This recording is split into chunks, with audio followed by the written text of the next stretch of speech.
นาเฮือนหนึ่งหลังนั่นมีเงินคำสั่งก่อสั่งว่าหมอป่องใจต่อกันแลหมอลาดต่อกันจึงมีเงินคำก่อมีตางเสื้อใจไรเมื่อปานพระเปลี่ยนเจ้านั่นจังมีสองก็ปู่ออกโพเมลูกค้าขานเจอหากินเล่งต้องหากลางเนอหากลางเนอกินกลางคำหากลางคำกินกลางเนอหาเจ้ากินคำอยู่เฮ็ดนั้นอยู่จอมกันมาปียาวข้าวหืมกอเก้วยกาคาปู่ออกต้อนพิษหม้อกันเสปอกมีเขาเตกินก็ขาต้อนจ้าต่อกันย้อนตาเตกินตาเตเล่งต้องขาก้วยกอป้อกินแล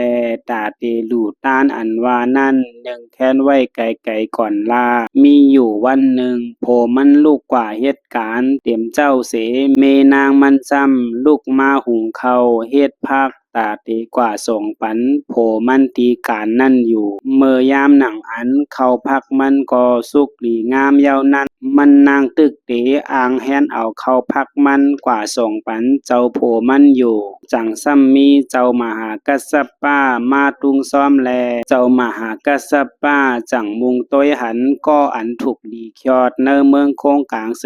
มาจุกอยู่ตีนาเฮินสองก็ปู่ออกโพเมนั่นแลมันนางก็จังแห่นเขาพักเย้าเส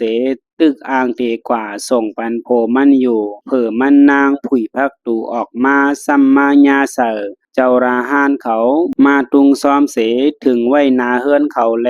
มันนางก็จังต้วยหันเขาพักอันเตกว่าส่งปันโพมันนั่นแลออกเจอเคยลูกเคยต้านออกเจอเคยลองซ้อมกว่ากำเหลียว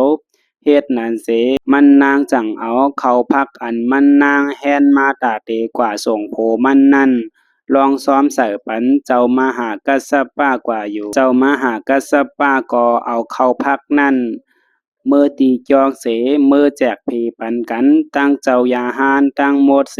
กาแจกผีปันป้าราเปลี่ยนเจ้าแลเขาเจ้าก็อ่อนกันซุ่งซ้อมนั่นเสป่วยกู้โซปันเจ้าตาหน้ามันอยู่เขาพักมันนางก็กึดไว้ปันตาโพมันสั่งเย้าแลมันนางก็ม้วนสั่งเสโจมเซอจอมอันมันนางไหลร้องซ้อมนั่นอยู่มันนางก็จังแนดกว่าจู้โพมันตีเนอการนั่นเส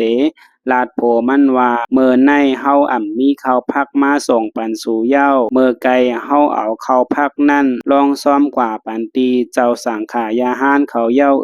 ลาดโผมันหนังนั้นเสโผมันนางก็ป้อและยินเจิ้งหนังนั้นเหย้าอย่าว่าตีใจลำต้อซาต่อเมนางมันลาตายจมเซอเสแลนเมื่อตีจองพระราเปลี่ยนเจ้าเสเมื่อคุบไวสาหับเอากู้โสพรหลีเมื่อหับเอากู้โสพรหลีดีนันอยู่ลองอันในกอเคอลาดเนสังว่าหมอป่องเจอปันกันจึงลองสั่งเสกอมันถึงตีเตไลหมอท่าหลากันใน